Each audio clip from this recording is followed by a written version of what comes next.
किल्ल्यांचा या यादीत समावेश करण्यात आलाय। त्यामुळे महाराष्ट्राचा गौरवशाली इतिहास पुन्हा एकदा प्रकाश झोतात आलाय। छत्रपती शिवाजी महाराजांच्या हिंदवी स्वराज्याची पताका अधोरेखित करणारे राज्यभरातील 12 दुर्ग किल्ल्यांना युनेस्कोच्या जागतिक वारसा यादीत स्थान मिळालेलं आहे। त्यामध्ये नाशिक जिल्ह्यातील साल्हेर हा एक किल्ला देखील आहे।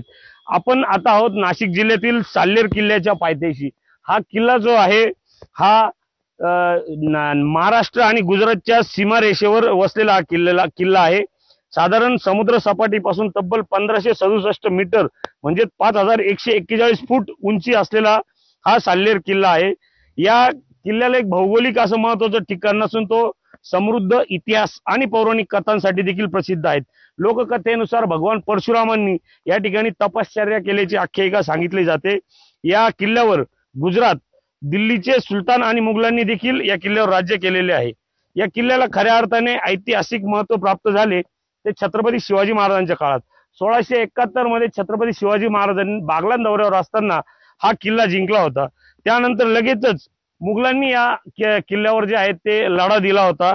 साधारण 12,000 अश्वरथांसह मोठा हल्ला या साल्हेर किल्ल्यावर चढवला होता।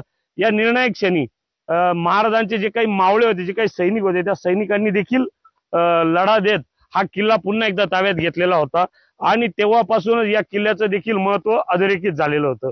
अशा या साल्हेरच्या किल्ल्याला युनेस्कोने जागतिक यादीमध्ये स्थळांच्या वारसा यादीत स्थान दिल्याने हा किल्ला पुन्हा एकदा नव्याने चर्चेत आलेला आहे। संदीप जेजुरकर, एबीपी माझा, साल्हेर, नाशिक।